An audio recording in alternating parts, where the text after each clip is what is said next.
2:30 de la tarde. Continuamos en la rotativa del aire de RPP Noticias. Y Valeria, es importante recordar que en los últimos días se han registrado varios sismos en algunas regiones del país, en especial en Ica, y hay que recordar ya el terremoto que se vivió en esta región con consecuencias fatales y lamentables. Pero en ese contexto de prevención, sobre todo, es importante hacernos y formularnos, Valeria, la siguiente pregunta. ¿Cuál es la importancia de la radio FM en los celulares? En caso de emergencias. ¿Cuánto pueden ayudar a las personas, a las familias y a la comunidad? Vamos a conversar de este tema con Daniel Chapel, director del Comité de Radio. ¿Cómo está, Daniel? Muy buenas tardes. Hola Omar, hola Valeria, ¿cómo están? Buenas tardes. Daniel, a ver, sobre todo ante los últimos sismos que se han registrado constantes, sobre todo en Ica, donde ya hemos tenido una experiencia lamentable, ¿por qué es importante que un celular cuente con una radio FM?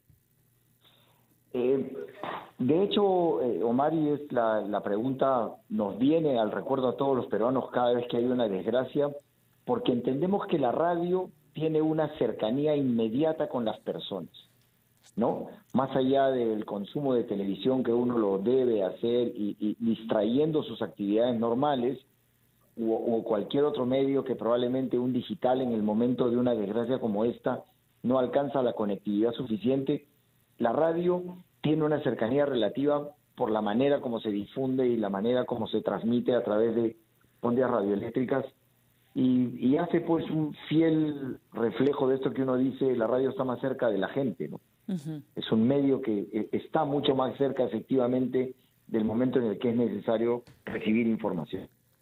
Uh-huh. Daniel, y... Sí, a ver, estamos conectados. Sí, Valeria. Sí, Daniel, y un poco también para que los oyentes a nivel nacional puedan entender el rol que cumple la radio justamente cuando ocurren estos desastres, ¿no? Que es el único canal, digamos, que puede mantener comunicados, ya sean justamente comunidades alejadas, porque hemos visto incluso derrumbes de cerros y demás, y ha estado, por supuesto, RPP llegando hasta el rincón más inhóspito, alejado, podría decir, exacto, de nuestro país. ¿Cuán importante es justamente la radio cuando ocurren estos desastres naturales? Sí, porque además somos un país bendecido por una geografía, pero también retado por una geografía donde los accesos para otro tipo de medios nos hacen más bien un país eminentemente radial, ¿no? 7.000 estaciones de radio registradas como activas en el MTC, de las cuales 5.800 aproximadamente, cerca de 6.000, son radios como RPP, es decir, de FM que transmiten y llegan a sus localidades, nos hace el medio con la mayor cobertura y alcance posible a través de miles de radiodifusores y miles de periodistas que, como ustedes, todos los días cumplen esta función. Entonces, si el país tiene que tener una idea, debemos tener, no sé, no llegamos al centenar de diarios, y no es por disminuir el rol, sino que la manera como se distribuye es distinto. El acceso a Internet, si bien está creciendo, también tiene un nivel, digamos, incipiente en muchísimos distritos y provincias del Perú.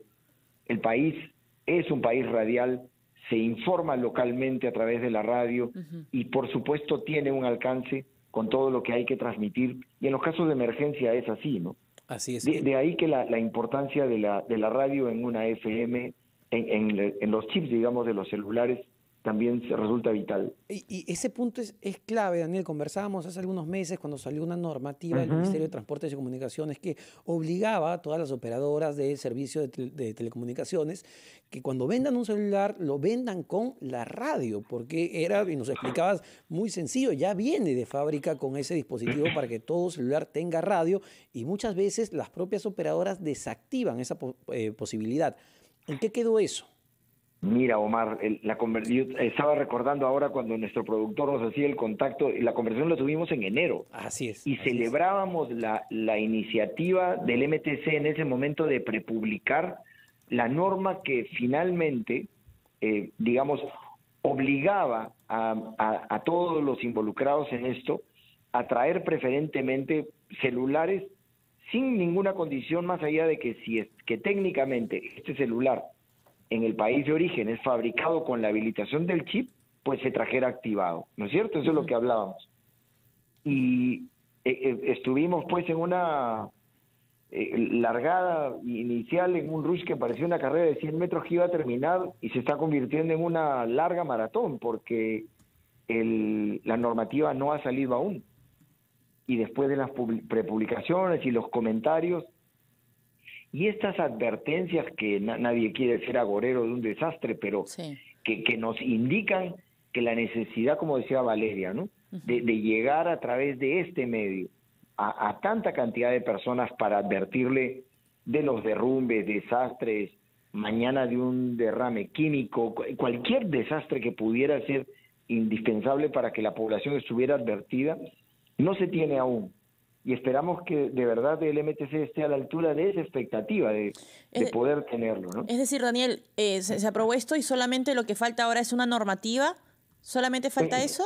Se prepublicó la norma que iba a salir. Se supone que es un decreto supremo, entiendo yo, que dictamina que allí donde la facilidad técnica lo permita, importadores, comercializadores y entiendo toda la cadena de valor que trae los celulares al Perú, permitiera pues que los celulares cuenten con el chip activo. Y creo que Valeria y Omar, vamos a hacer una matemática bien simple. Estaba mirando algunos números.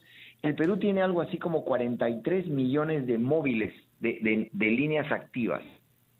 Y por el otro lado, el INEI reporta algo así como en que el 90% de los hogares en el Perú se tiene al menos un celular. Así es. Es decir, una penetración altísima para un medio de comunicación de punto a punto, de persona a persona, que si tiene el chip activo, y voy a decir en el 90% de los casos, porque hay celulares, unos que no lo van a tener, pero estamos hablando de números, pues cerca de 36 millones de celulares que podrían contar con el chip de FM activo, y eso en términos de vida significa 36 millones de vidas a las cuales un mensaje de alerta puede hacer la diferencia. Y Daniel, entiendo que no tiene que ver incluso con la gama del modelo celular, no tiene que ver si es teléfono inteligente o no. No, es más, o sea, cuanto más baja gama, y es así como empezaron todos, tenían el chip de FM habilitado. Y los de alta gama ni siquiera es un tema en el que se excluye uno al otro. Sí puede haber un caso excepcional, es iPhone. Y esto ha sido altamente criticado en los Estados Unidos cuando ellos estuvieron delante de algunos desastres en los que no tenían acceso a radio. ¿Por qué? Porque iPhone suprimió el plug para poner los auriculares. Pero más allá que en este mercado, en el mercado peruano, entiendo que está por el orden de los 5 o 6% del total, estamos hablando, por eso decía, probablemente de un 90% de este parque de celulares en el Perú que perfectamente podría estar habilitado y disponible para recibir mensajes que, como decía, serían 36 millones de vidas a las que un mensaje que salva vidas podría alcanzar. Daniel, ¿y qué pasaba, digamos, anteriormente, no? Porque algunas operadoras incluso bloqueaban, ¿no? O anulaban esto del FM por un tema de costos, ¿era? No, en realidad, mira, las telecomunicadoras responden también a un objetivo de maximización de beneficios y también darle los servicios, digamos, dentro de su portafolio y se comportarán de acuerdo a lo que la norma dice. Es decir, tú necesitas un marco de libertad, por supuesto, para elegir el mejor celular desde el consumidor y la mejor oferta que maximice beneficios para una compañía. Pero si en esto un regulador tiene en cuenta un motivo que no es económico, sino es un motivo social, de necesidad pública, como salvar vidas a través de un aparato, por supuesto que la autoridad no solo debe hacerlo como un deber moral, sino es una necesidad simplemente social de que todos podamos estar conectados en una de. Sí, y se ha demostrado incluso, ¿no?, que la radio FM tiene, digamos, esta buena recepción cuando ocurren estos casos de desastres y demás. Probablemente seamos la última señal en apagarnos, ¿no? O sea, que pueden caerse otras antenas, pero no las de una estación de FM. Es decir, es altamente confiable.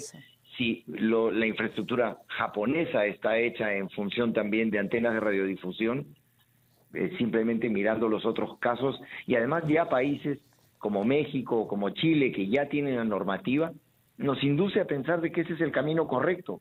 La protección y la seguridad pública son un objetivo que va al margen de la rentabilidad o el beneficio para el consumidor de otros productos. Eso es justamente lo más importante, y que estos sismos nos recuerdan constantemente lo que ocurre en otros países, como la tragedia ocurrida en Corea del Sur. Así que importante avanzar con esta normativa. Claro. Muchísimas gracias, Daniel, como siempre. Daniel Chapel, director del Comité de Radio. 1:00 p.m. Escuchamos el gran resumen de la hora. Venimos con más.